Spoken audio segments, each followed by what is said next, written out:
మావిగన్ ఉపయోగాలు చెప్పండి. Growth engine అంటున్నారు. నేను ఒకటి చెప్తానండి, ఏ సిటీ అయినా కానీ ప్రపంచవ్యాప్తంగా మీరు చూసుకోండి, ఏదో ఒక చామ్ ఉండాలి. ఒకటి గ్రోత్ ఇంజిన్ రెవెన్యూ రావడానికి మినిమం ఒక పోర్టో, లేకపోతే ఒక అద్భుతమైన క్లైమేటో, లేకపోతే దానికి హిస్టారిక్గా ఉన్న అక్కడ ఉన్న ఎమ్యూనిటీసో, లేకపోతే ఏదో ఒకటి ఉండాలి. ఇప్పుడు నిజంగా మీరు వైజాగ్ తీసుకోండి, Vizag is a metropolitan city undoubtedly. మీరు అక్కడ ఒక అద్భుతమైన పోర్ట్ ఉంది, బీచెస్ ఉన్నాయి, పీపుల్ని అట్రాక్ట్ చేస్తుంది. అదే రకంగా విజయవాడ, మచిలీపట్నము, గుంటూరు ప్రాంతం తీసుకున్నా మీకు ఏంటి డిస్టెన్స్ తక్కువ, పోర్ట్ ఒక అద్భుతమైన పోర్ట్ తయారవుతుంది మచిలీపట్నం దగ్గర. రేపన్న రోజున చెన్నైకి, అటు కోల్కతాకి మధ్యలో ఉన్న పోర్ట్స్ విశాఖపట్నం అండ్ మచిలీపట్నం. మరి నిజంగానే కనుక అక్కడ క్యాపిటల్ తీసుకుంటే ఆ క్యాపిటల్ ప్రాంతం దగ్గర అట్రాక్ట్ చేయడానికి ఉంటుంది వివిధ ఇండస్ట్రీస్ని. అదే రకంగా సీ కనెక్టివిటీ రోడ్ కూడా, ఇప్పుడు మీరు చూపించిన ఒక రోడ్ చూపించారు నేషనల్ హైవే, దాన్ని సీ కనెక్టివిటీ రోడ్ కింద ఒక రింగ్ కింద తిప్పారు అనుకోండి, ఇంకా అద్భుతం అవుతుంది కదా. ఇంకా కనెక్టివిటీ ఇంకా మీకు సులభతరం అవుతుంది కదా. ఒక రింగ్ కింద తిప్పి ఆ కనెక్టివిటీ రోడ్ అటు చెన్నై దగ్గర నుంచి ఆల్రెడీ సెంట్రల్ గవర్నమెంట్ సాగర్మాల ప్రాజెక్ట్లో ఉంది, అటు చెన్నై నుంచి కోల్కతా దాకా పోర్ట్ కనెక్టివిటీ రోడ్. మరి ఆ పోర్ట్ కనెక్టివిటీ రోడ్ కూడా అద్భుతంగా ఉపయోగపడుతుంది కదా. ఇటు మచిలీపట్నం దగ్గర నుంచి విశాఖపట్నానికి కూడా ఉపయోగపడుతుంది, దట్టు చెన్నైకి ఉపయోగపడుతుంది. నిజంగా ఆంధ్రప్రదేశ్ రాష్ట్రానికి అట్రాక్ట్ చేయాలంటే ఇప్పుడు నిజంగా ఇండస్ట్రీస్ ఎక్కడి నుంచి ఎక్కడికి వస్తాయండి? ఇండస్ట్రీస్ ఎప్పుడైతే పోర్ట్స్ ఉంటాయో అక్కడ ఇండస్ట్రీస్ వస్తాయి. అదే నీ క్యాపిటలే ఒక పోర్ట్ సిటీ కింద ఉందనుకోండి, డెఫినెట్గా చెన్నై వెళ్ళేవాడు ఇక్కడ అద్భుతమైన పోర్ట్ క్యాపిటల్ ఉంది అని ఇక్కడికి ఇండస్ట్రీస్ వస్తాయి, మంచి కనెక్టివిటీస్ వస్తాయి. ఇక్కడ సబ్సిడీస్ ఇవ్వండి, ఇక్కడ మీరు కేంద్ర ప్రభుత్వంతో ఉన్నారు కాబట్టి ఇంకా సబ్సిడీస్ ఇచ్చి ఇంకా అట్రాక్ట్ చేయండి. ఇట్లాగా ఆలోచన చేయాలి. కానీ వరదలు వస్తే ప్రాంతాలు మునిగిపోయే చోట తీసుకొచ్చి 2 లక్షల కోట్ల రూపాయలు నేను అక్కడ తీసుకొచ్చి పోస్తాను అని అంటే భావితరాలు ఏమవ్వాలి? వాళ్ళ పరిస్థితులు ఏంటి? అంటే అప్పులు ఊబిలో తీసుకెళ్ళిపోతావా?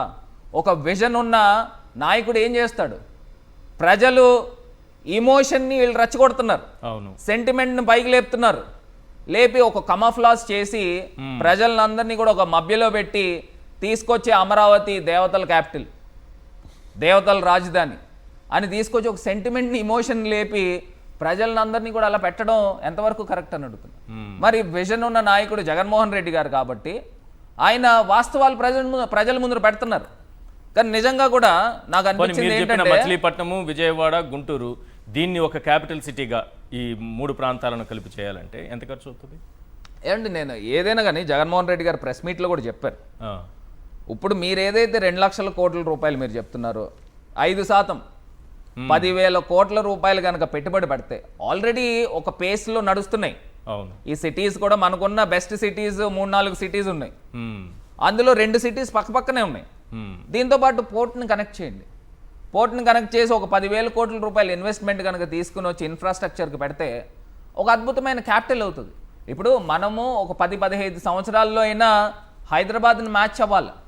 ఇప్పుడు వీళ్ళే తెలుగుదేశం పార్టీ వాళ్ళ పెమసాని మంత్రియే చెప్తున్నాడు డిబేట్స్లో, మేము హైదరాబాద్ని మ్యాచ్ చేయాలంటే it takes not less than 50 years. Chandrababu Naidu గారు చెప్తున్నారు ఇప్పుడు జరుగుతున్న నిర్మాణాలు 2028 నాటికి పూర్తవుతాయి, కానీ అమరావతి పూర్తవుతుందని మాత్రం చెప్పేటట్టు వాళ్ళే చెప్తున్నారు 50 సంవత్సరాలు పడుతుందని. అంటే మనం ఎలా బతికొండం 50 సంవత్సరాలు, మన పిల్లలు ముసలోళ్ళు అయిపోతారు, వాళ్ళు కూడా సరిగ్గా చూడరు. ఇప్పుడు వరకు ఖర్చు పెట్టింది 8,000 కోట్లు సార్. ఇప్పటి వరకు ఖర్చు పెట్టింది 8,000 కోట్లు చంద్రబాబు నాయుడు గారు మొత్తం అనుకోండి. 5 ఏళ్ళు, ఇది ఒక 2 ఏళ్ళు, 7 ఏళ్ళు, 8,000 కోట్లు. యావరేజ్గా 1000 కోట్లు అంటే 2 లక్షల కోట్ల రూపాయలు ఖర్చు పెట్టాలంటే 200 ఏళ్ళు కావాల్సిందేనా? ఎందుకంటే ఇప్పుడు నిజంగా టెండర్లు, ఇప్పుడు నేను మొబిలైజేషన్ అడ్వాన్స్ అని చెప్పేసి చూశాను, 5,500 కోట్ల రూపాయలు మొబిలైజేషన్ అడ్వాన్స్. అలా తీసుకుని వచ్చి పంచేయడమే కదా, పప్పు బెల్లాలు పంచినట్టు పంచేయడం ఎంతసేపు పని? నేను నిజంగా అడుగుతున్నానండి, ఇదే ఢిల్లీ పార్లమెంట్ భవనం నాకు తెలిసి 900 కోట్ల రూపాయలతో కట్టారు. ఇక్కడ పక్కనున్న హైదరాబాద్లో ఇదే సెక్రటరియట్ 650 కోట్లతో కట్టారు. మరి ఈయన 14,000 కోట్లు పెట్టి సెక్రటరియట్ బిల్డింగ్ కట్టడం ఏంటి? ఇప్పుడు ఇది ఈ డబ్బు ఎవరిదండి? ప్రజల డబ్బు కాదా? జవాబీదారీతనం ఎవరిది? అంతర్జాతీయ స్థాయి రాజధాని నిర్మాణం జరగాలంటే ఆ మాత్రం పెట్టాల్సిన అవసరం లేదా? ఇప్పుడు నేను కూడా కన్స్ట్రక్షన్స్లో ఉన్నానండి. ఇప్పుడు ఒక అద్భుతమైన 5 స్టార్ ఎమ్యూనిటీస్తో ఒక అద్భుతమైన మ్యాన్షన్ కట్టాలని అంటే 4,000 ఇంకా అద్భుతమైన ఇంటీరియర్స్ పెడితే ఇంకొక 5,000, ఇంకా 5,500 పెట్టామంటే ఇంకా హ్యూజ్ అన్నమాట. అయిపోయిందా అక్కడికి? మరి ఈయన ఎంత ఖర్చు పెడుతున్నాడు? నాకు తెలిసి 12,000 13,000 నుంచి 14,000 ఖర్చు అవుతుంది. మరి 12,000 రూపాయలు పెడుతున్నాడు అంటే తాత్కాలిక సచివాలయానికి 19,000 అయింది చదరపడికి. ఒక స్క్వేర్ ఫీట్ కి 12,000 13,000 ఖర్చు పెడుతున్నారు అంటే అసలు జవాబుదారీతనం ఏది?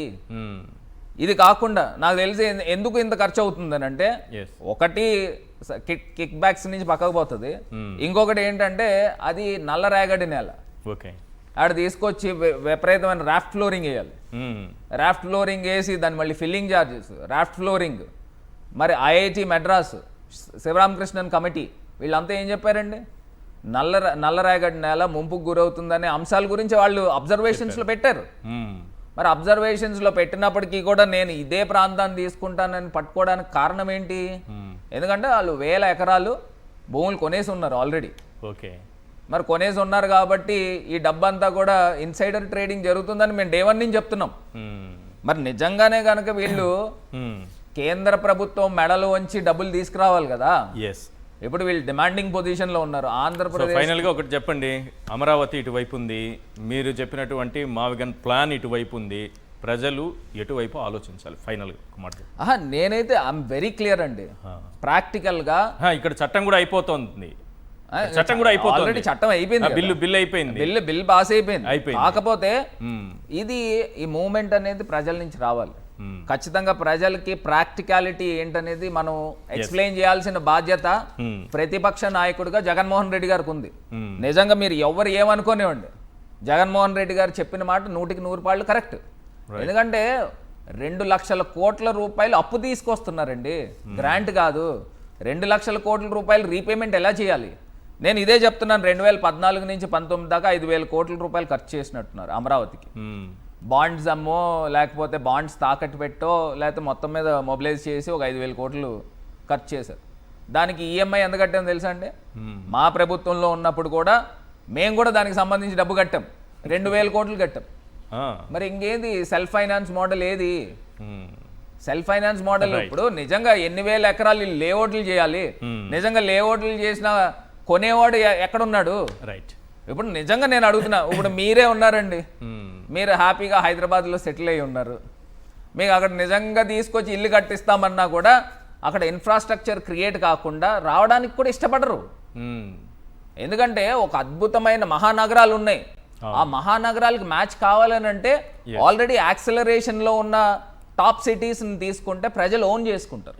నిజంగా విశాఖపట్నం కానీ లేకపోతే మోడల్ బి మచిలీపట్నము, విజయవాడ, గుంటూరు కారిడార్ ప్రాంతం కానీ ప్రజలు ఓన్ చేసుకోవడానికి ఈజీ అవుతుంది. అంతేగాని నేను స్క్రాచ్ నుంచి స్టార్ట్ చేస్తాను, జీరో నుంచి స్టార్ట్ చేస్తాను అంటే దట్ మేక్స్ నో సెన్స్.